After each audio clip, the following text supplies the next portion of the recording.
터키 대통령의 극단적 명령에 나토 전체가 발칵 뒤집어졌습니다. 30조 원짜리 중국 방공 장비를 지금 당장 폐기하라. 새벽 3시 이란 미사일이 쏟아지는 절체절명의 와중에 한국 방문 48시간 만에 내린 결정이었습니다. 터키 실사단이 한국에서 목격한 것은 과연 무엇이었을까요? 한국의 기술력은 우리의 상상을 아득히 뛰어넘습니다. 더 충격적인 건 한국의 제안이었습니다. 무상으로 해드립니다. 대신 딱 한 가지만 약속하십시오. 그 조건을 들은 순간 통제실 전체가 숨을 멈췄습니다. 72시간 후 러시아와 일본, 심지어 미국까지 전 세계가 터키로 달려왔습니다. 도대체 무슨 일이 벌어진 걸까요? 지금 바로 시작합니다. 저는 네흐메트 일디림입니다. 터키 국방부 방공작전센터의 부국장으로 일하며 이 나라의 푸른 하늘을 지키는 것을 평생의 긍지로 삼아온 사람입니다. 하지만 제 인생에서 가장 길고도 참담했던 그날 새벽의 공포는 지금도 제 손끝을 떨리게 만듭니다. 새벽 3시 6분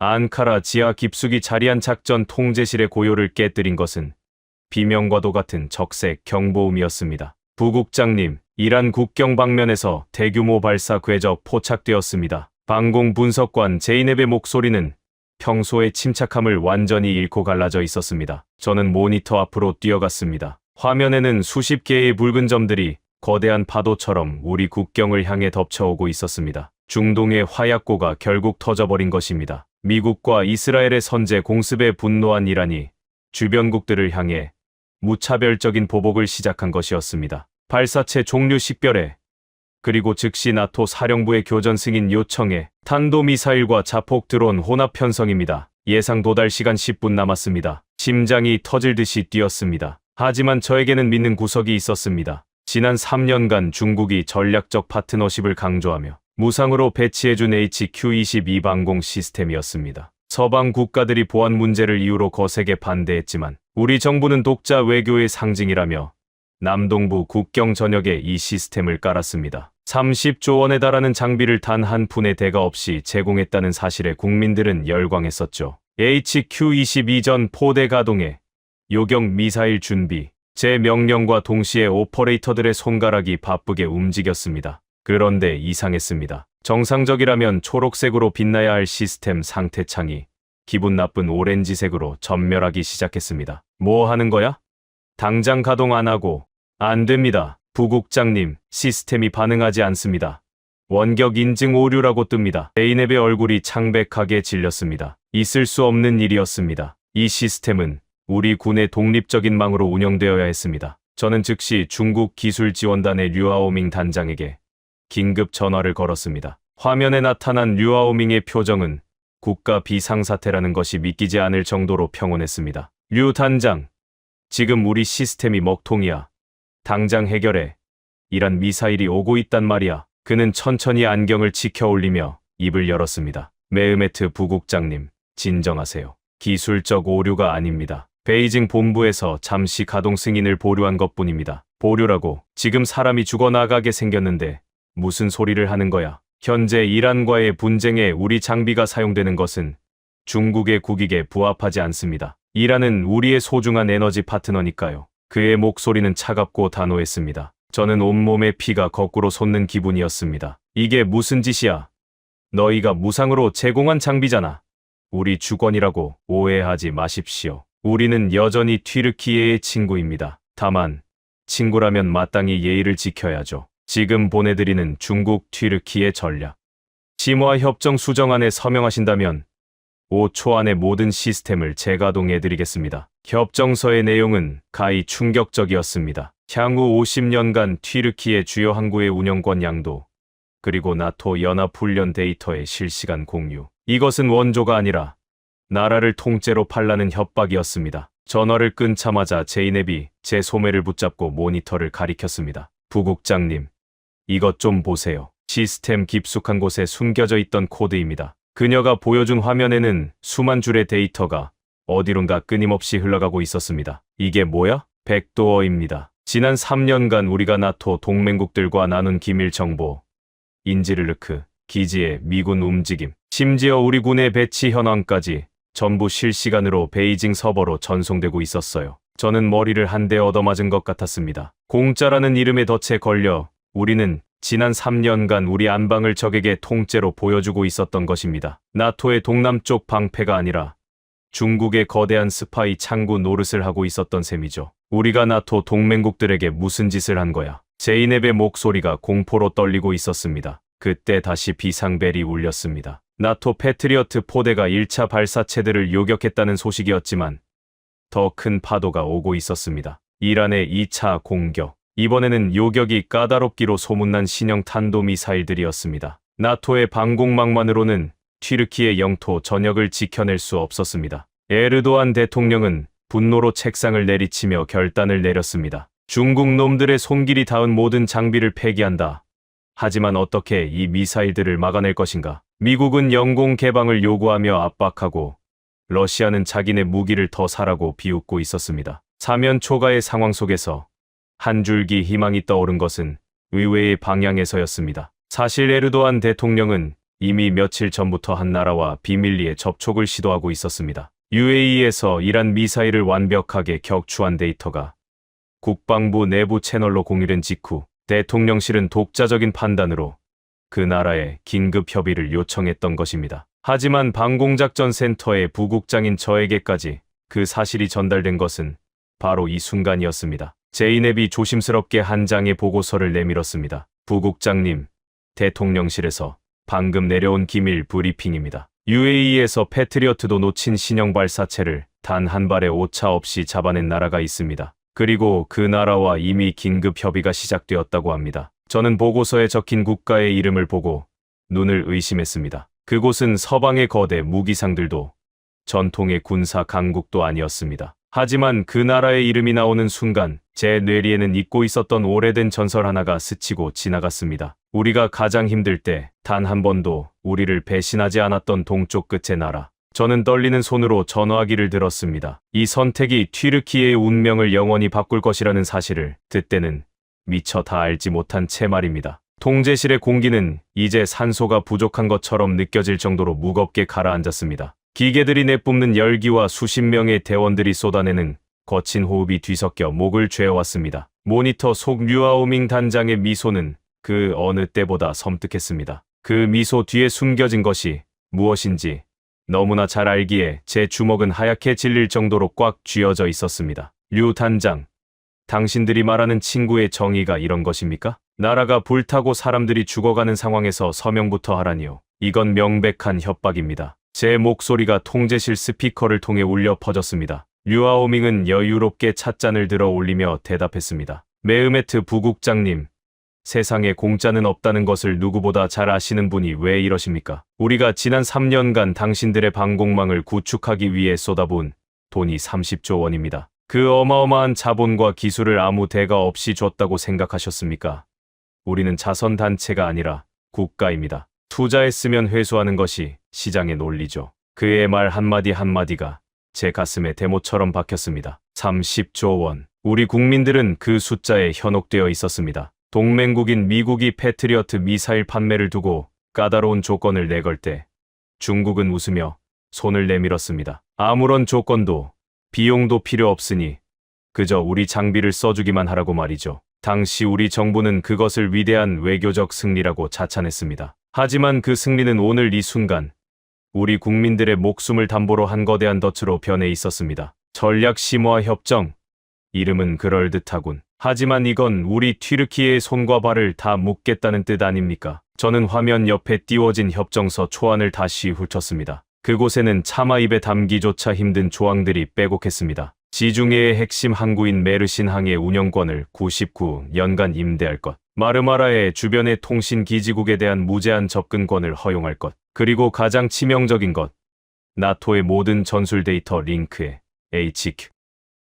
HQ-22 시스템이 상시 접속되어 있을 것. 이것은 단순히 무기 체계를 도입하는 수준이 아니었습니다. 우리 영토의 일부를 내어주고 우리의 눈과 귀를 그들에게 갖다 바치라는 소리였습니다. 만약 제가 여기서 서명 버튼을 누른다면 저는 이 나라의 영웅이 아니라 천년 만년 욕을 먹을 매국노가 될 것이 뻔했습니다. 하지만 서명하지 않는다면 지금 이 순간에도 국경을 넘어 날아오고 있는 이란의 탄도미사일들이 우리 도시를 불바다로 만들 것입니다. 시간이 얼마 남지 않았습니다. 부국장님, 저희 레이더에도 보입니다. 이란의 2차 공격대가 발진했군요. 이번에는 1차 때보다 3배나 많은 숫자가 섞여 있습니다. 나토의 그 낡은 패트리어트 몇 기로는 절대로 다 막지 못할 겁니다. 하지만 제 손가락 하나면 당신들의 HQ-22포대가 즉시 불을 뿜으며 하늘을 청소해 줄 수 있습니다. 류아오밍의 목소리는 유혹하는 뱀처럼 부드러웠습니다. 저는 고개를 돌려 통제실 대원들을 보았습니다. 모두가 저의 입술만 바라보고 있었습니다. 누군가는 두려움에 떨고 있었고 누군가는 분노로 눈시울을 붉히고 있었습니다. 제이넵은 말없이 모니터를 응시하며 눈물을 훔치고 있었습니다. 부국장님, 대통령실에서 연락입니다. 상황 보고를 원하십니다. 통신 장교의 외침에 저는 정신이 번쩍 들었습니다. 지금 이 상황을 어떻게 보고해야 할지 막막했습니다. 우리가 믿었던 방패가 사실은 우리를 겨눈 칼이었다고 말해야 하는가? 아니면 국민을 살리기 위해 주권을 포기해야 한다고 건의해야 하는가? 저는 다시 화면 속 류아오밍을 쏘아보았습니다. 우리는 노예가 되기 위해 이 방공망을 설치한 게 아닙니다. 당신들이 우리 시스템에 심어놓은 그 더러운 통제권을 당장 푸십시오. 이건 국제법 위반이고 범죄입니다. 범죄라니요. 부국장님, 저희는 단지 시스템의 안전을 위해 원격 관리 기능을 유지한 것뿐입니다. 당신들이 직접 관리하겠다고 했을 때 우리가 기술 전수를 거부했던 이유를 이제야 깨달으셨나 보군요. 기술은 아는 자의 것이지 사용하는 자의 것이 아닙니다. 그의 비웃음 섞인 말에 저는 깨달았습니다. 애초에 그들은 우리에게 기술을 줄 생각이 없었습니다. 그저 자기들의 무기를 우리 땅에 배치하고 그것을 조종할 리모컨을 베이징에 둔 채 우리를 인질로 삼은 것이었습니다. 30조 원짜리 거대한 감옥. 그것이 튀르키의 방공망의 정체였습니다. 그때였습니다. 제이넵이 갑자기 제 팔을 강하게 붙잡았습니다. 그녀의 눈은 평소보다 2배는 커져 있었고 손은 미친 듯이 떨리고 있었습니다. 부국장님, 이것 좀 보세요. 이건 단순한 백도어가 아니에요. 중국 놈들이 지금 우리 시스템을 통해서 무슨 짓을 하고 있는지 아세요? 그녀가 다급하게 조작한 보조 모니터에는 알 수 없는 신호들이 폭포수처럼 쏟아지고 있었습니다. 저는 기술적인 세부 사항은 다 알지 못했지만 그 신호들이 가리키는 방향만큼은 확실히 알 수 있었습니다. 그것은 우리 국경 너머 인지르르크 미군 기지와 지중해에 떠있는 나토 연합 함대를 향하고 있었습니다. 이게 다 뭐야? 설명해봐. 제이넵은 숨을 헐떡이며 대답했습니다. 이 시스템들이 지금 우리 영토를 지키는 게 아니라 우리 땅을 거점으로 나토 전체의 암호 체계를 해킹하고 있어요. HQ-22 레이더가 나토 통신망의 허브 역할을 하면서 모든 기밀 데이터를 실시간으로 복제해서 전송하고 있다고요. 저는 그 순간 심장이 멎는 것 같았습니다. 중국은 단순히 우리를 인질로 잡은 것이 아니었습니다. 우리를 나토라는 거대한 동맹의 몸에 박힌 독가시로 활용하고 있었던 것입니다. 우리 땅에 서 있는 그 수십 개의 포대들이 매 순간 동맹의 심장을 찌르고 있었다는 사실에 저는 구역질이 났습니다. 류아오밍의 얼굴에서 미소가 사라졌습니다. 제이넵이 사실을 알아챘다는 것을 눈치챈 모양이었습니다. 그의 표정은 순식간에 살기등등하게 변했습니다. 눈치가 빠르군요.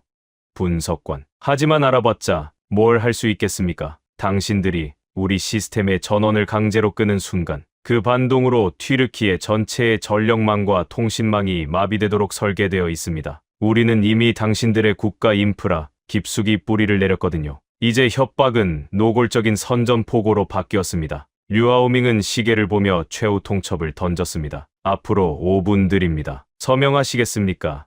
아니면 이란의 미사일과 함께 나라 전체가 암흑 속에 잠기는 것을 보시겠습니까? 저는 창밖을 보았습니다. 저 너머 어둠 속에는 아무것도 모른 채 잠들어 있을 우리 아이들과 부모님들이 있습니다. 그리고 그 위로 죽음의 불꽃이 날아오고 있습니다. 앞에는 주권을 강탈하려는 늑대가 있고 뒤에는 우리를 불태우려는 사자가 버티고 있는 형국이었습니다. 도대체 우리에게 무슨 선택지가 남아있단 말입니까? 바로 그때 제이넵의 헤드셋에서 치직거리는 소음과 함께 낯선 목소리가 들려왔습니다. 나토의 공용 주파수도 아니고 중국의 관리 채널도 아닌 완전히 새로운 암호화 통로였습니다. 부국장님, 이상해요. 외부에서 누군가 우리 시스템의 방화벽을 두드리고 있어요. 그런데 이건 공격이 아니에요. 마치 우리에게 길을 가르쳐 주려는 것 같아요. 제이넵의 손가락이 다시 키보드 위를 날아다녔습니다. 잠시 후 메인 스크린 구석에 작은 창이 하나 떴습니다. 그곳에는 단 한 줄의 메시지가 떠 있었습니다. 우리가 그토록 갈구하던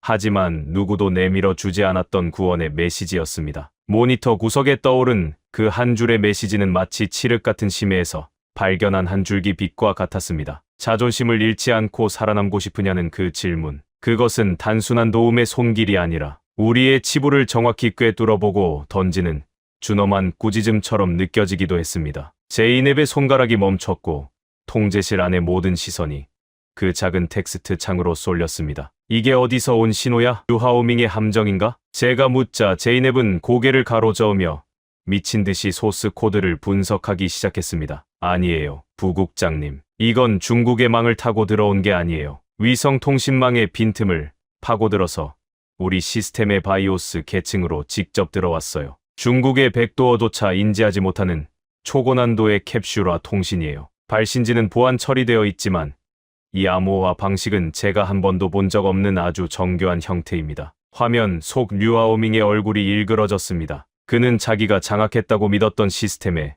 누군가 허락 없이 들어왔다는 사실에 당혹감을 감추지 못했습니다. 그의 여유롭던 표정은 순식간에 흑빛으로 변했고 다급하게 주변 참모들에게 무언가를 소리치기 시작했습니다. 메흐메트 부국장, 지금 무슨 짓을 하는 겁니까? 외부 세력을 끌어들인다면 협상은 즉시 파기입니다. 지금 당장 그 연결을 끊으세요. 그렇지 않으면 앙카라의 모든 변전소를 지금 이 순간 폭파시키겠습니다. 류하오밍의 고함이 스피커를 찢을듯 울렸습니다. 하지만 그가 화를 내면 낼수록 제 마음속에는 확신이 생겼습니다. 이 불청객이야말로 지금 우리가 붙잡아야 할 유일한 동아줄이라는 확신 말입니다. 저는 차갑게 가라앉은 목소리로 그에게 대답했습니다. 끊을 필요 없어. 아니, 끊을 수도 없지. 류 단장, 당신이 그렇게 자랑하던 시스템이 뚫린 모양인데 누구 탓을 하는 건가? 우리는 지금 이 대화의 주인이 누구인지 다시 생각해 봐야겠어. 당신들의 그 알량한 기술력이 드디어 한계에 다다른 모양이군. 제가 냉정하게 대꾸하자 류하오밍은 이를 갈며 자기 부하들에게 무언가를 지시했습니다. 아마도 그 신비로운 접속을 강제로 차단하려는 시도였겠죠. 하지만 류하오밍의 시도는 번번이 무산되는 듯했습니다. 오히려 제이넵의 모니터에는 더 많은 데이터가 쏟아져 들어오기 시작했습니다. 그것은 우리가 그토록 알고 싶어 했던 HQ-22 시스템의 숨겨진 설계도이자 우리를 파멸로 몰아넣고 있던 프로젝트 롱마의 상세 명세서였습니다. 이럴 수가. 부국장님, 이것 좀 보세요. 이건 단순한 정보 유출이 아니에요. 중국은 우리 방공기지를 거대한 신호 정보 수집 기지로 사용하고 있었어요. 우리가 나토 동맹국들과 주고받는 모든 무선 교신은 물론이고 지중해에 배치된 미국의 이지스함이 쏘는 레이더 주파수 패턴까지 전부 수집해서 분석하고 있었던 거예요. 그들이 말한 무상 지원은 사실 나토의 정보를 훔쳐가기 위한 거대한 빨대를 우리 땅에 꽂은 거였어요. 제이넵이 불러온 문서에는 나토의 차세대 전투기인 F-35의 이착륙 패턴과 엔진, 열 신호 데이터까지 기록되어 있었습니다. 튀르키예 남동부 국경에 배치된 방공 포대들이 사실상 나토의 심장을 겨눈 중국의 거대한 안테나였던 셈입니다. 튀르키예가 지난 3년간 믿고 의지했던 그 철옹성 같던 방패가 사실은 우리 동맹국들의 목에 칼을 들이밀고 있었다는 사실에 저는 가슴이 찢어지는 수치심을 느꼈습니다.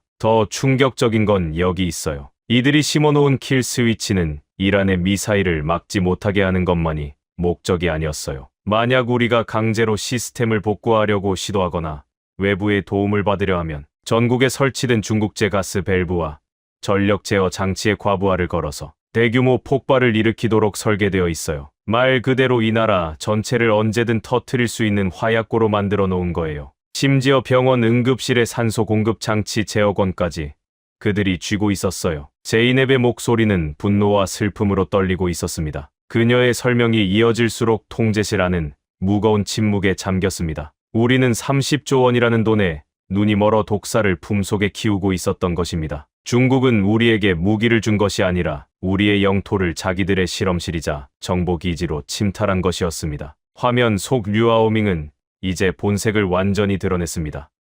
그래봤자 달라지는 건 없다. 내용을 알았다고 해서 너희가 뭘 할 수 있지? 그 시스템의 핵심 코드는 우리 베이징의 슈퍼컴퓨터와 실시간으로 연동되어 있다. 너희 수준으로는 코드 한 줄도 건드리지 못해. 괜히 저항하다가 앙카라 시내의 모든 변전소가 터지는 꼴을 보고 싶지 않다면 당장 서명해라. 이란의 미사일은 이제 국경에서 5분 거리에 있다. 너희 국민들이 타 죽는 모습을 실시간으로 중계해주랴? 그의 목소리에는 광기와 오만이 서려 있었습니다. 저는 에르도안 대통령과의 직통 전화를 쳐다보았습니다. 대통령은 이미 상황을 보고받았고 결단을 내려야 하는 시간이 다가오고 있었습니다. 하지만 주권을 포기할 수도 국민을 죽음으로 내몰 수도 없는 이 절망적인 상황에서 저는 다시 한번 그 의문의 메시지 창을 보았습니다. 메시지는 계속해서 이어지고 있었습니다. 3년 전 당신들이 선택한 것은 무기가 아니라 족쇄였습니다. 하지만 형제의 실수는 형제가 닦아주는 법이지요. 우리가 당신들의 시스템에 접속한 이유는 단 하나입니다. 튀르키예의 하늘이 더 이상 유린당하는 것을 볼 수 없기 때문입니다. 주권을 포기하지 마십시오. 우리가 그 족쇄를 끊어내고 진정한 방패를 선사하겠습니다. 그 문장이 출력되는 순간 제이넵의 키보드에서 빛이 나기 시작했습니다. 시스템 전반에 깔려있던 중국의 붉은 로고들이 하나둘씩 사라지고 그 자리를 정교한 푸른색 격자 무늬가 채워나가기 시작했습니다. 부국장님, 믿을 수 없어요. 외부의 이 신호가 중국의 암호 체계를 실시간으로 무력화하고 있어요. 이 방식을 보세요. 이건 양자 암호 해독 기술이에요. 중국의 슈퍼컴퓨터보다 수만 배는 빠른 속도로 우리 시스템을 정화하고 있다고요. 베이징에서 보내는 파괴 신호들이 중간에서 모두 증발하고 있어요. 제이넵의 외침에 류아오밍의 얼굴은 경악으로 물들었습니다. 이건 불가능해. 이런 기술을 가진 나라는 전 세계에 단 한 곳도 없단 말이다. 미국도 러시아도 이런 속도로 우리 보안망을 뚫지는 못해. 도대체 누구냐? 누구길래 감히 대국의 사업에 끼어드는 거냐? 정체를 밝혀라. 류아오밍이 악을 쓰며 소리쳤습니다. 하지만 그 질문에 대한 대답은 그가 아니라 저의 귓가에 들려왔습니다. 통제실의 메인 스피커가 치직거리며 한 여성의 차분하면서도 강인한 목소리를 송출하기 시작했습니다. 우리는 사업을 하러 온 것이 아닙니다. 잃어버린 형제를 찾으러 온 것이죠. 메흐메트 부국장님, 제 목소리가 들리십니까? 그리고 거기 베이징의 류아오밍 단장. 당신들이 벌인 이 저열한 도둑질은 여기서 끝입니다. 그 목소리는 낯설었지만 이상하게도 깊은 신뢰감을 주었습니다. 통제실 안에 소란이 잦아들고 모두가 그 목소리에 집중했습니다. 저는 홀린 듯 마이크를 잡았습니다. 누구십니까? 우리 시스템에 어떻게 들어온 거죠? 이 모든 상황을 어떻게 다 알고 있는 겁니까? 저는 한국 국방부 긴급대응팀의 강서윤이라고 합니다. 저희는 이미 튀르키예 영공 근처 위성 궤도에서 당신들의 상황을 지켜보고 있었습니다. 중국이 깔아놓은 그 족쇄, 이제 우리가 끊어드리겠습니다. 당신들이 지난 70여 년 전 우리에게 보여준 그 용기를 우리는 단 한순간도 잊은 적이 없으니까요. 강서윤이라는 그 이름이 통제실에 울려 퍼졌습니다. 한국. 제가 떠올렸던 그 오래된 전설의 주인공이 실체가 되어 나타난 순간이었습니다. 통제실 대원들 사이에서 술렁임이 일어났습니다. 한국이라고요? 하지만 당신들이 어떻게 이 짧은 시간에 이런 일들을, 그리고 왜 우리를 돕는 겁니까? 조건은 무엇이죠? 대체 무엇을 원하는 겁니까? 제가 묻자 강서윤 팀장은 짧은 침묵 끝에 대답했습니다. 그 대답은 제 영혼을 울리는 진동과도 같았습니다. 조건 같은 건 생각하지 마십시오. 혹시 군우리 전투를 기억하십니까? 70여 년 전 당신들의 할아버지가 우리를 위해 피를 흘렸을 때 그분들도 조건을 따졌습니까? 피를 나누는데 조건은 필요 없습니다. 형제가 위험에 처했기에 달려온 것뿐이죠. 이제는 우리가 그 빚을 갚을 차례입니다. 지금부터 튀르키예의 하늘은 한국이 책임집니다. 군우리 전투. 튀르키예 군인이라면 가슴속 깊이 새겨둔 그 영광스러운 희생의 이름이 한국인의 입에서 흘러나왔을 때 제이넵을 비롯한 대원들의 눈시울이 붉어졌습니다. 하지만 감동에 젖어 있을 시간은 없었습니다. 레이더망에 포착된 붉은 점들이 이제 국경선을 넘기 시작했습니다. 이란의 2차 미사일 공격되었습니다. 그 중에는 마하 5 이상의 속도로 낙하하는 최신형 극초음속 미사일들도 포함되어 있었습니다. 나토의 패트리어트 포대들이 급히 대응 사격을 시작했지만 예측 불가능한 궤적 때문에 번번이 빗나가고 있었습니다. 강 팀장님, 미사일들이 오고 있습니다. 중국 시스템은 여전히 잠겨 있고 우리에겐 시간이 없습니다. 이대로라면 3분 뒤에 주요 도시들이 타격받습니다. 제가 다급하게 외치자 강서윤 팀장은 침착하게 명령을 내렸습니다. 걱정 마십시오. 지금부터 튀르키예의 하늘은 한국이 책임집니다. 제이넵 분석관님, 지금 전송해드리는 아리랑 쉴드 실행 파일을 승인하십시오. 중국의 백도어를 역류시켜 그들의 킬 스위치를 무력화하고 우리의 천궁 체계와 연동하겠습니다. 하드웨어는 중국의 것을 쓰되 그 뇌는 한국의 것으로 교체하겠습니다. 제이넵이 망설임 없이 승인 버튼을 눌렀습니다. 그 순간 통제실의 화면 한편에 중국의 킬 스위치가 하나둘씩 비활성화되는 현황이 실시간으로 표시되기 시작했습니다. 전력망 과부하 명령, 가스 밸브 제어 신호, 병원 장비 차단 코드들이 차례로 무력화되어 갔습니다. 동시에 류아오밍의 비명이 스피커를 통해 울려 퍼졌습니다. 불가능하다. 이런 속도로 우리 시스템을 해체할 수 있는 기술은 존재하지 않아. 하지만 그의 비명은 이내 끊겼고 화면에서 중국의 원격 접속 표시가 완전히 사라졌습니다. 그리고 그 자리에 튀르키의 전역의 지도가 입체적으로 펼쳐졌습니다. 그 위로 파란색 아이콘들이 하나둘씩 나타나기 시작했습니다. 하지만 아직 기뻐하기에는 일렀습니다. 중국의 원격 접속이 차단되기 직전 그들이 이미 이란 측에 넘겨놓은 우리 방공망의 주파수 데이터가 있었기 때문입니다. 그 데이터를 이용한 이란의 진짜 반격은 아직 시작도 되지 않았습니다. 강서윤 팀장이 다음으로 꺼낸 카드는 중국뿐만 아니라 전 세계를 경악하게 만들 내용이었으니까요. 류하오밍의 원격 접속이 차단된 직후 작전 통제실의 메인 스크린은 이전과는 전혀 다른 인터페이스로 전환되었습니다. 중국이 심어놓은 붉은색 노이즈들이 비명도 지르지 못한 채 삭제되고 그 자리를 채운 것은 극도로 정제된 한국의 아리랑 쉴드 인터페이스였습니다. 모든 정보는 직관적이었고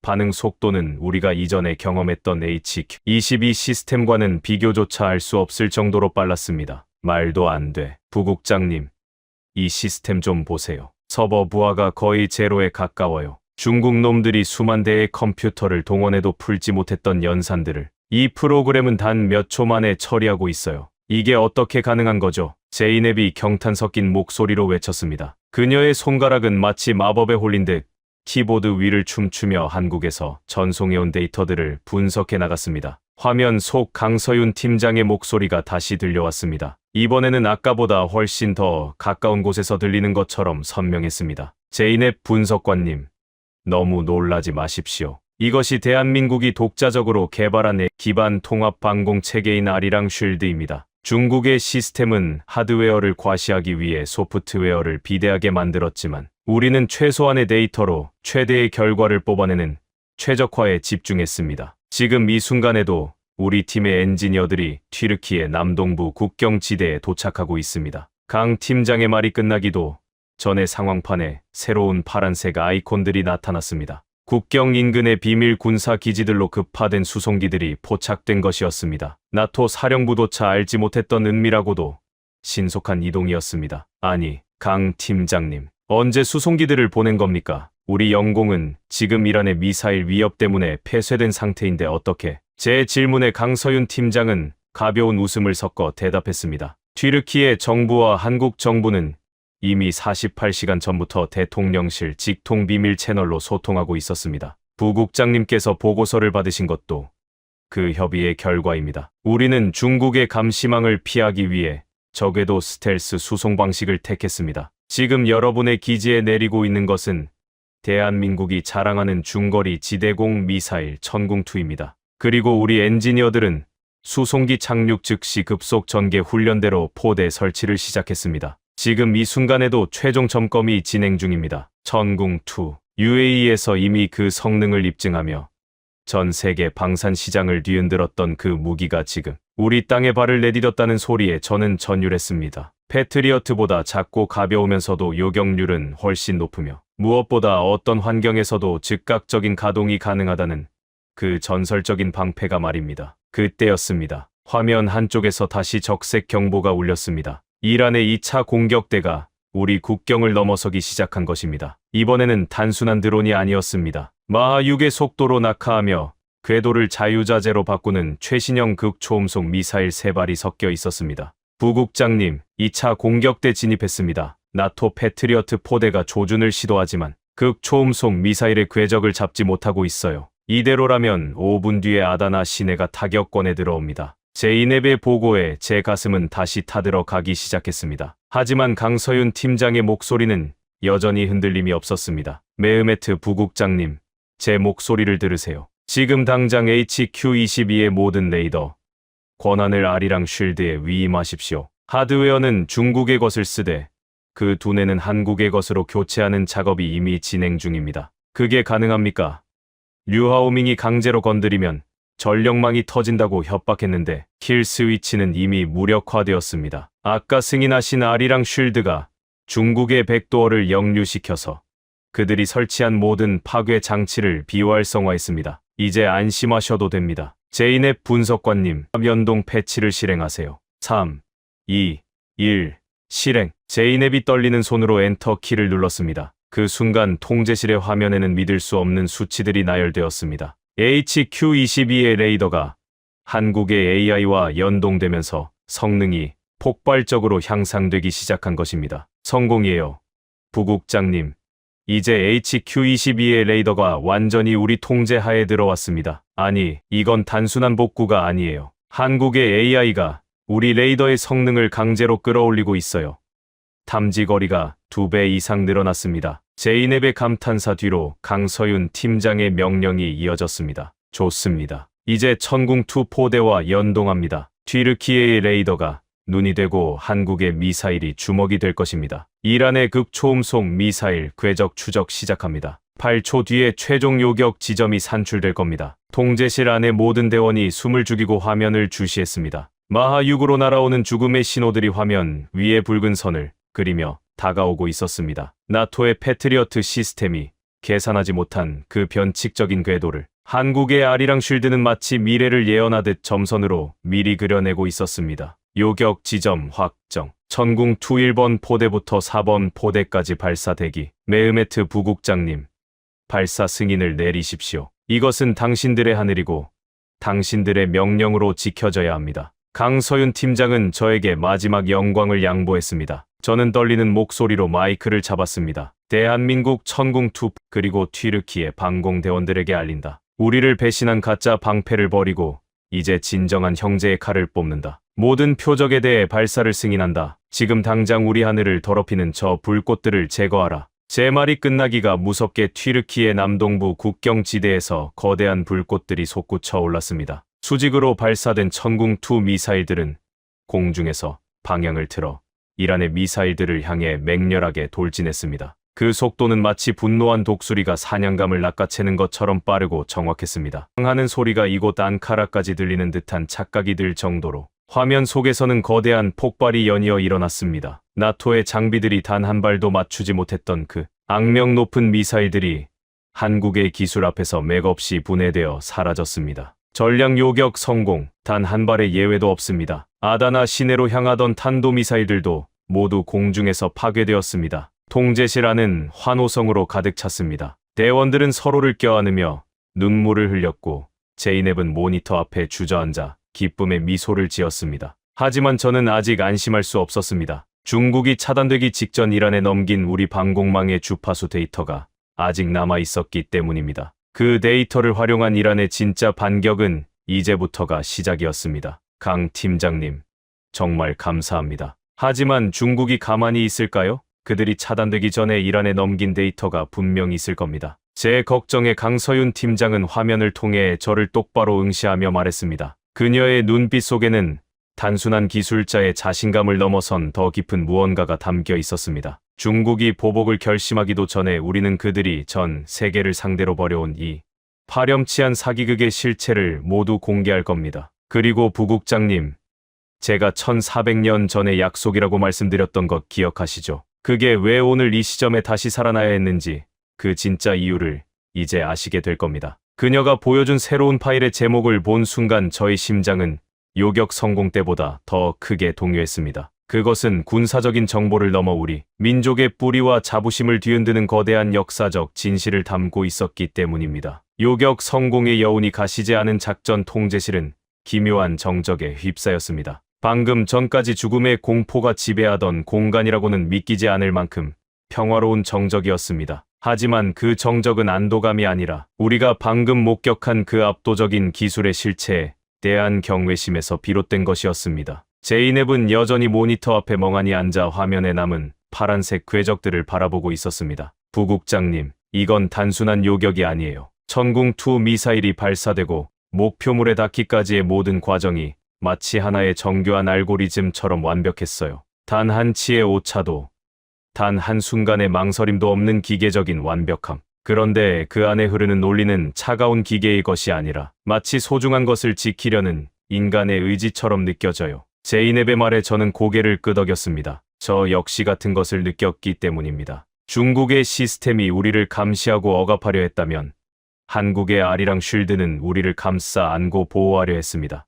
저는 다시 마이크를 잡고 화면 속 강서윤 팀장을 불렀습니다. 그녀는 여전히 차분한 모습으로 우리를 지켜보고 있었습니다. 강 팀장님, 다시 한번 감사드립니다. 하지만 여전히 궁금한 것이 있습니다. 왜 대한민국은 이런 위험을 감수하면서까지 우리를 돕는 것입니까? 단순히 무기를 팔기 위해서라면 이런 식으로 비밀리에, 그것도 무상에 가까운 조건으로 팀을 보내지는 않았을 텐데요. 당신들이 말하는 그 빚이라는 것이 무엇인지, 그 진짜 의미가 무엇인지 알고 싶습니다. 제 질문에 강서윤 팀장은 잠시 눈을 감았다가 떴습니다. 그녀의 눈빛에는 수천 년의 세월을 간직한 듯한 깊은 울림이 있었습니다. 메흐메트 부국장님, 튀르키예 사람들에게는 아주 오래된 전설이 하나 있지요. 바로 잿빛 늑대의 전설 말입니다. 고난에 처한 민족을 이끌고 새로운 땅으로 나갔던 그 강인한 의지. 그런데 혹시 아십니까?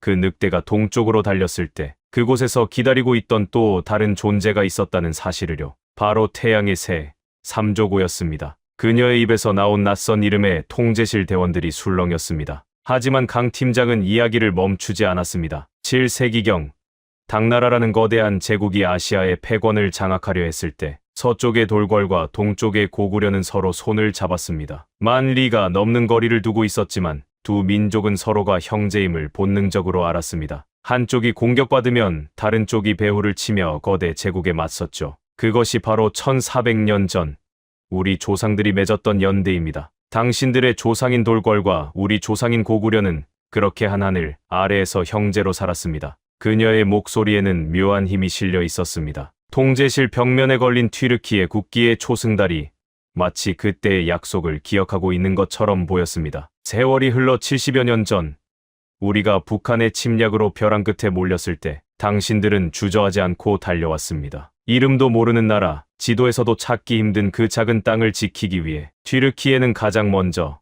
가장 용감하게 달려온 나라 중 하나였습니다. 특히 군우리 전투에서 당신들의 할아버지들은 퇴각하는 아군을 지키기 위해 중공군의 파상 공세를 온몸으로 막아냈습니다. 그때 흘린 선혈이 오늘날 대한민국의 자유를 만들었습니다. 그러니 우리가 지금 여기 있는 것은 새로운 일이 아닙니다. 단지 1400년을 이어온 약속을 지키고 70여 년 전의 은혜를 갚으러 온 것뿐입니다. 강 팀장의 이야기가 끝나자 통제실 안은 숙연해졌습니다. 단순한 군사 기술 협력이 아니라 역사라는 거대한 강물 속에서 다시 만난 형제들의 서사.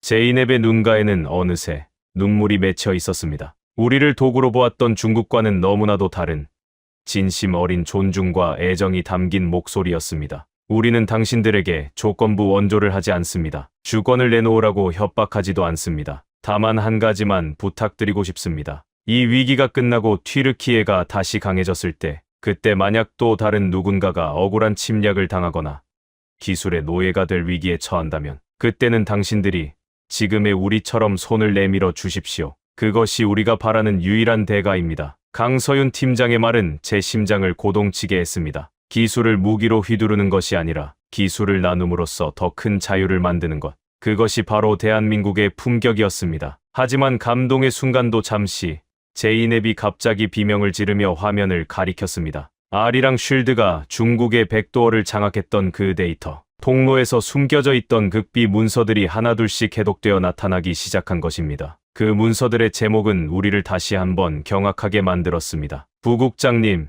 이것 좀 보세요. 프로젝트 디지털 드래곤의 세부 실행 계획서예요. 이건 단순히 정보 수집이 아니었어요.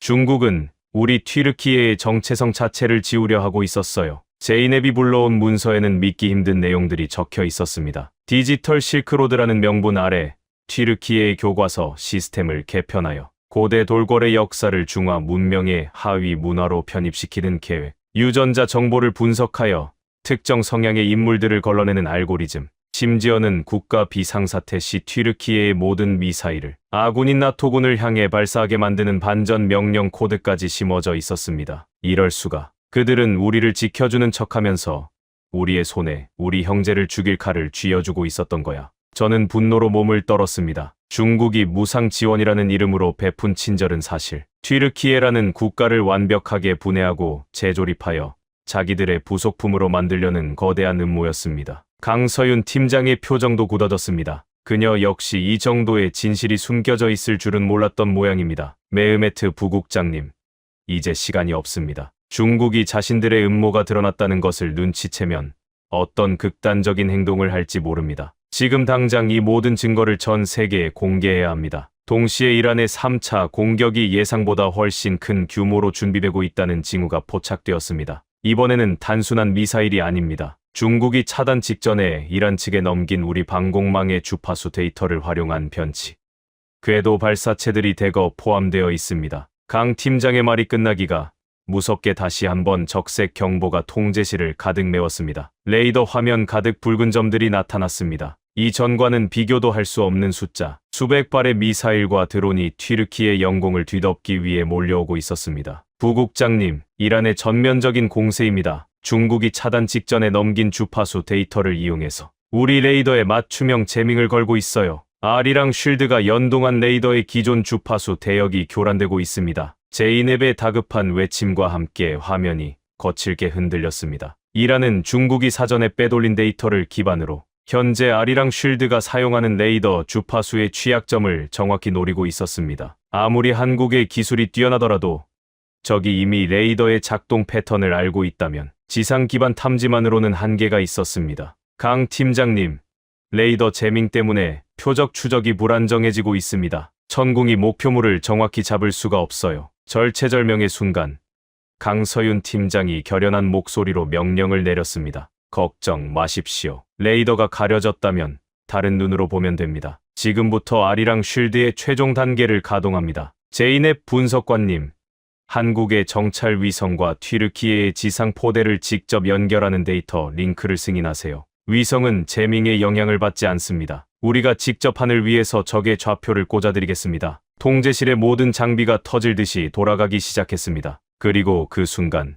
저는 보았습니다. 우리 시스템의 깊은 곳에서 잠자고 있던 어떤 힘이 한국의 기술과 만나 폭발적인 빛을 내뿜는 것을 말입니다. 그것은 단순한 프로그램의 작동이 아니라 1400년 만에 다시 만난 두 형제가 서로를 지키기 위해 내지르는 사자우였습니다. 이제 막 최후의 결전이 시작되려는 찰나, 통제실 문이 거칠게 열리며 예상치 못한 인물이 들이닥쳤습니다. 그의 손에는 권총이 들려 있었고 그의 눈에는 광기가 서려 있었습니다. 이전부터 중국과의 협력을 유독 강하게 옹호해왔던 바로 그 인물이었습니다. 작전 통제실의 이중 잠금 장치가 거칠게 부서지는 소리와 함께 들이닥친 인물은 다름 아닌 방공사령부의 참모장 오스만 일마지였습니다. 그의 손에 들린 권총이 차가운 형광등 불빛을 받아 번뜩였습니다. 오스만 참모장은 지난 30년간 저와 함께 튀르키예의 국경을 지켜온 전우이자 든든한 선배였습니다. 하지만 돌이켜보면 HQ-20 이 도입 당시 그 누구보다 열정적으로 중국의 제안을 밀어붙였던 것도 바로 오스만이었습니다. 지금 그의 눈에 서린 것은 우리가 알던 충성심이 아니라 거대한 힘 앞에 굴복한 자의 비굴한 광기였습니다. 메흐메트, 당장 손 떼라. 이건 자살 행위야. 한국 놈들의 장난감에 우리 운명을 맡기겠다고 베이징을 화나게 하면 우리나라는 정말 끝장이야. 오스만의 외침에 대원들은 얼어붙었습니다. 그의 등 뒤로 무장한 사령부 경비대 몇 명이 뒤따라 들어왔습니다. 상황은 순식간에 아수라장이 되었습니다. 제이넵이 비명을 지르며 제 뒤로 몸을 숨겼습니다. 화면 속 강서윤 팀장의 목소리가 들리지 않을 정도로 소란스러웠지만 저는 오스만의 눈을 똑바로 응시하며 한 걸음 앞으로 나갔습니다. 참모장님, 아니 오스만, 당신도 그들이 우리에게 심어놓은 백도어를 봤을 것 아닙니까? 우리 역사를 지우고 우리 아이들의 미래를 베이징의 데이터 서버에 박제하려는 그들의 음모를 다 알고도 이런 짓을 하는 겁니까? 그게 무슨 상관이야? 주권, 자부심, 그런 건 배가 부를 때나 찾는 소리다. 이란의 미사일이 앙카라에 떨어지는 순간 그딴 건 아무 의미 없어. 중국만이 우리를 살릴 수 있어. 협정서에 서명하고 시스템을 돌려받는 것만이 유일한 길이다. 오스만의 손이 부들부들 떨리고 있었습니다. 그는 이미 중국이 제공한 거에게 뒷돈이나 혹은 우리가 모르는 무언가에 약점이 잡힌 것이 분명했습니다. 그때였습니다. 제이넵이 제 옆에서 조용히 키보드를 두드리기 시작했습니다. 그녀는 공포에 질린 척하면서도 아리랑 쉴드의 마지막 보안 코드를 입력하고 있었던 것입니다. 오스만 참모장님, 당신이 믿는 그 중국 시스템은 이미 죽었습니다. 한국의 기술이 그것을 정화했어요. 당신이 여기서 우리를 쏜다고 해도 저 하늘 위에 떠 있는 한국의 위성들은 멈추지 않을 겁니다. 제이넵의 당당한 목소리에 오스만이 당황하며 총구를 그녀에게 돌렸습니다. 그 찰나의 순간 통제실의 모든 조명이 일제히 꺼졌습니다. 강서윤 팀장이 원격으로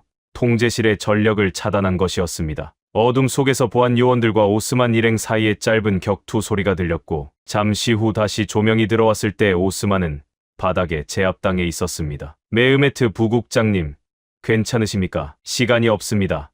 이란의 3차 공격대가 사선에 진입했습니다. 스피커를 통해 들려오는 강서윤 팀장의 절박한 외침에 저는 곧바로 상황판으로 뛰어갔습니다. 화면에는 이전과는 비교도 할 수 없는 거대한 붉은 구름이 몰려오고 있었습니다. 이란이 보유한 모든 미사일 전력이 총동원된 듯했습니다. 특히 그 선두에는 중국이 사전에 넘긴 주파수 데이터로 제밍을 걸며 접근하는 극초음속 미사일 12발이 편대를 이루어 날아오고 있었습니다. 나토 패트리어트 포대 제밍 때문에 표적을 놓쳤습니다.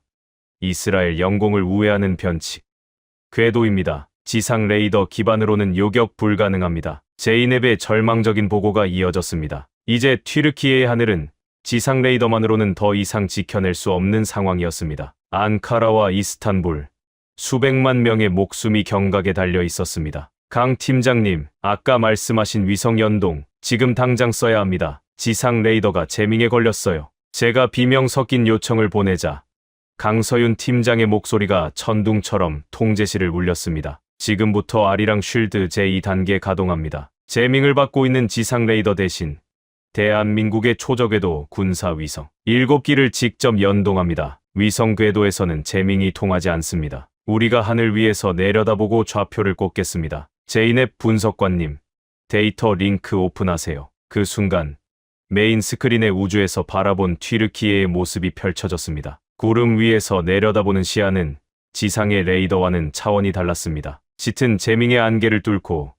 이란의 미사일 궤적들이 선명한 형광색으로 드러나기 시작했습니다. 표적 식별 완료. 극초음속 미사일 12발, 탄도미사일 40발, 자폭 드론 100여 대. 아리랑 쉴드가 최적의 요격 순위를 산출합니다. 천궁2 모든 포대, 수직 발사 대기. 강 팀장의 명령과 동시에 국경지대에 배치된 한국의 천궁2 포대들이 일제히 고개를 들었습니다. 화면 구석에는 나토 사령부의 장군들이 경악한 표정으로 이 광경을 지켜보는 화상 통화창이 떠 있었습니다. 미국조차 시도하지 못한 위성대 지상통합 요격 작전이 한국의 주도로 시작된 것입니다. 요격까지 8초. 지금입니다.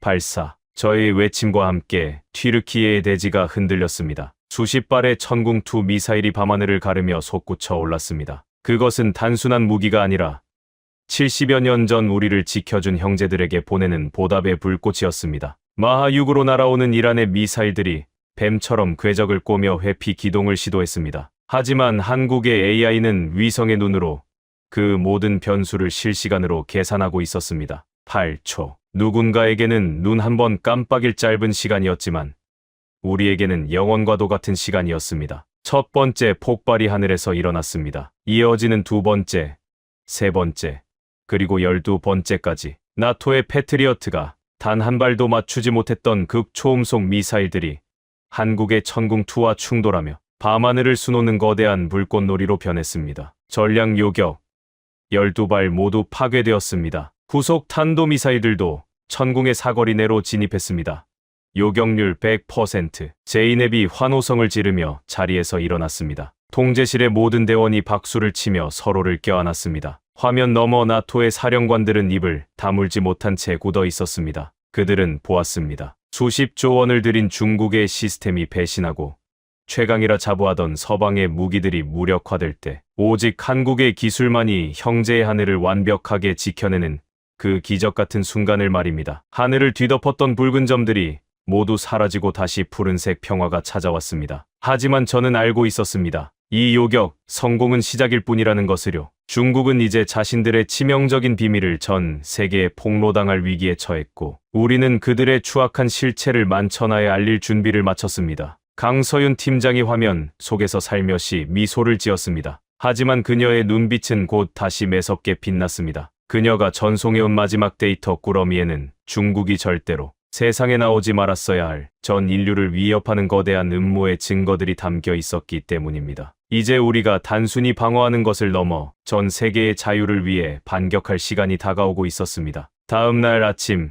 튀르키예의 수도 앙카라는 말 그대로 전 세계의 중심지가 되었습니다. 도시 전체를 감싸고 있던 죽음의 공포는 간데없고 그 자리를 채운 것은 승리의 환호와 믿기 힘든 기적에 대한 경탄이었습니다. 저는 에르도안 대통령의 긴급 호출을 받고 영궁으로 향했습니다. 차창 밖으로 보이는 시민들은 전기가 다시 들어온 거리에서 서로를 껴안고 있었고 상점마다 튀르키예 국기와 한국의 태극기가 나란히 걸려있는 모습이 보였습니다. 대통령궁 대회의실은 이미 전 세계 주요 외신 기자들로 발 디딜 틈이 없었습니다. CNN, BBC, 알자지라, 그리고 한국의 주요 방송사들까지 수백 개의 카메라 렌즈가 연단을 향해 있었습니다. 저는 대통령의 뒤에 서서 제이넵이 밤새 정리한 자료들을 다시 한번 점검했습니다. 이것은 단순히 전쟁의 승리를 알리는 자리가 아니었습니다. 수십 년간 전 세계를 기만해온 거대 세력의 추악한 가면을 벗기는 역사의 현장이었습니다. 대통령이 엄중한 목소리로 연설을 시작했습니다. 존경하는 튀르키예 국민 여러분, 그리고 국제사회 여러분, 어제 우리는 우리 하늘에서 벌어진 전대미문의 침략을 목격했습니다. 하지만 그보다 더 충격적인 것은 우리를 지켜주겠다고 약속하며 30조 원의 장비를 무상으로 깔아주었던 자들이 정작 우리가 가장 위험할 때 우리의 눈과 귀를 멀게 하고 우리를 인질로 잡았다는 사실입니다. 대통령의 신호에 따라 제이넵이 메인 스크린에 프로젝트 디지털 드래곤의 실체를 띄웠습니다. 화면에는 중국의 백도어가 나토의 기밀을 어떻게 실시간으로 복제했는지, 튀르키예의 국가 전력망에 어떤 식으로 원격 폭탄을 심어놓았는지에 대한 구체적인 로그 기록이 폭포수처럼 쏟아졌습니다. 장내는 순식간에 차가운 정적으로 휩싸였습니다. 기자들은 믿기지 않는다는 듯 안경을 고쳐 썼고 몇몇은 비명을 지르듯 질문을 쏟아냈습니다. 이 자료들이 조작된 것이 아니라는 증거가 있습니까? 한 기자의 질문에 저는 단상으로 나갔습니다. 그리고 강서윤 팀장이 우리에게 전수해준 오픈소스 검증 툴을 실행했습니다. 지금 보시는 이 코드는 전 세계 어떤 보안 전문가라도 직접 확인하실 수 있습니다. 우리는 이 모든 증거를 국제기구와 각국 정보기관에 동시에 공개하겠습니다. 중국이 심어놓은 이 악성 코드는 튀르키예뿐만 아니라 그들의 장비를 도입한 동남아시아, 아프리카, 남미의 모든 국가에 동일하게 심어져 있습니다. 이것은 원조가 아니라 전 인류를 향한 디지털 식민지 선언입니다. 그 순간 회의실 안은 폭발적인 소란으로 가득 찼습니다. 중국 대사관 관계자들이 얼굴이 붉어진 채 자리를 박차고 나가는 모습이 전 세계로 생중계되었습니다. 하지만 더 놀라운 발표가 이어졌습니다. 이 절망적인 상황에서 우리를 구한 것은 대한민국이었습니다. 그들은 아무런 대가도 요구하지 않았습니다. 항구 운영권도 통신망 접근권도 원하지 않았습니다. 오직 형제가 위험에 처했다는 이유 하나만으로 자신들의 최첨단 기술인 천궁2와 아리랑 쉴드를 전격 투입했습니다. 나토의 패트리어트조차 놓친 극초음속 미사일을 한국의 기술은 단 8초 만에 예언하듯 요격해냈습니다. 대통령의 말이 끝나자 회의실 뒤편에서 지켜보던 나토 사령부의 장군들이 일제히 기립박수를 보내기 시작했습니다. 그들은 어제 통제실에서 보았던 그 경이로운 8초를 결코 잊지 못할 것입니다. 한국의 기술은 단순히 무기가 강한 것이 아니었습니다. 그 무기를 운용하는 철학이 사람을 살리고 자유를 수호하는 것에 맞춰져 있다는 점이 그들을 감동시킨 것이었습니다. 기자회견이 끝나고 저는 조용한 집무실에서 강서윤 팀장과 마지막 화상 통화를 연결했습니다. 화면 속 강 팀장은 이제야 무거운 짐을 내려놓은 듯 인자한 누나와 같은 미소를 짓고 있었습니다. 그녀의 등 뒤로는 튀르키예 국경기지에서 철수 준비를 하는 한국 엔지니어들의 모습이 보였습니다. 강 팀장님, 이제 전 세계가 대한민국을 주목하고 있습니다. 폴란드, 이집트, 그리고 동남아시아의 여러 나라 정부에서 우리에게 연락이 오고 있어요. 한국의 시스템을 도입하고 싶다고, 중국의 족쇄에서 벗어날 수 있게 도와달라고 말입니다. 제 말에 강 팀장은 겸손하게 고개를 숙였습니다. 우리가 한 일은 그저 불을 밝힌 것뿐입니다. 그 불을 보고 어둠 속에서 걸어 나오는 것은 각 나라의 몫이죠.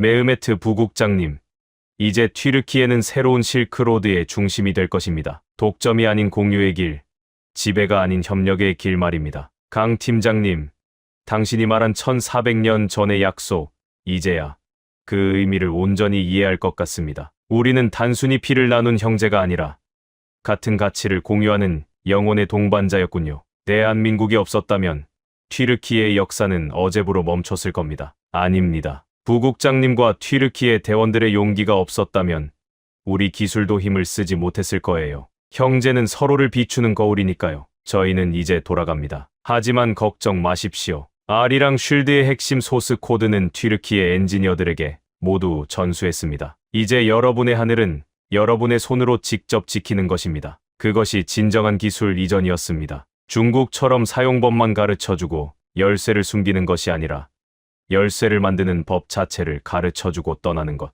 저는 그녀의 뒷모습을 보며 뜨거운 눈물을 흘렸습니다. 70여 년 전 우리 할아버지들이 군우리 전투에서 대한민국을 지켰을 때 그들도 이런 마음이었을까요? 내 형제가 다시는 침략자의 발밑에서 신음하지 않기를 바라는 그 간절한 마음 말입니다. 그로부터 며칠 뒤 튀르키예에는 놀라운 변화가 일어났습니다. 중국의 HQ-22 시스템이 서 있던 자리에는 한국과 튀르키예가 공동 제작한 형제의 방패라는 이름의 새로운 포대들이 들어섰습니다. 그리고 튀르키예 전역의 학교에서는 고대 돌궐과 고구려의 연대사를 가르치는 특별 수업이 시작되었습니다. 아이들은 이제 자신들이 누구인지, 누가 진정한 친구인지를 배우며 자라나고 있습니다. 국제사회의 흐름도 바뀌기 시작했습니다. 중국의 1대1로에 대한 의심의 눈초리가 전 세계로 확산되었고 디지털 주권을 지키자는 목소리가 곳곳에서 터져나왔습니다. 대한민국과 튀르키예는 그 선봉에 섰습니다. 특정 국가의 서버에 모든 것을 맡기는 것이 아니라 각국의 주권을 상호 존중하며 연결되는 새로운 협력의 길. 전 세계 전문가들은 이것을 한국형 기술 민주주의라고 부르기 시작했습니다. 저녁 무렵 저는 제이넵과 함께 앙카라 시내가 한눈에 내려다보이는 언덕에 올랐습니다. 불이 켜진 도시의 야경은 그 어느 때보다 찬란했습니다. 저 불빛 하나하나에 담긴 평온한 일상들이 얼마나 소중한 것인지 우리는 이제 잘 압니다. 부국장님, 강 팀장님이 마지막으로 남긴 메시지가 있어요. 제이넵이 스마트폰을 내밀었습니다. 그곳에는 강서윤 팀장이 쓴 짧은 글귀가 적혀 있었습니다. 꽃은 혼자 피지 않습니다. 바람이 전해주고 벌이 이어주며 무엇보다 비를 함께 맞아준 대지가 있어야 피어납니다. 튀르키예라는 대지가 있어 한국이라는 꽃이 필 수 있었습니다. 영원히 기억하겠습니다. 저는 그 글귀를 읽으며 밤하늘을 올려다보았습니다. 저 멀리 동쪽 끝, 태양이 가장 먼저 뜨는 그곳에서도 누군가 이 밤하늘의 별을 보며 우리를 생각하고 있겠지요. 1400년을 돌아 다시 만난 형제들. 우리의 이야기는 여기서 끝이 아닙니다. 이것은 진정한 자유와 독립을 향해 나아가는 새로운 역사의 서막일 뿐입니다. 여러분, 튀르키예의 하늘에서 펼쳐진 기적 같은 사연, 어떻게 보셨습니까? 1400년의 인연, 포화 속에서 나눈 희생, 그리고 단 8초 만에 세계를 경악시킨 한국의 기술. 작전 후 나토 사령관은 이렇게 말했습니다. 대한민국은 무기를 판 것이 아닙니다. 강대국들이 잊고 있던 신뢰를 보여준 것입니다. 아무도 믿지 않을 때 대한민국은 묵묵히 형제의 곁을 지켰습니다. 그 진심이 마침내 튀르키예의 하늘을 되찾아 주었습니다. 이 이야기가 더 많은 분들에게 닿아야 한다고 느끼셨다면 지금 이 영상을 공유해 주십시오. 구독과 좋아요도 부탁드립니다. 가슴이 뜨거워지신 분, 댓글에 딱 2글자만 남겨주십시오. 형제, 긴 이야기 들어주셔서 감사합니다.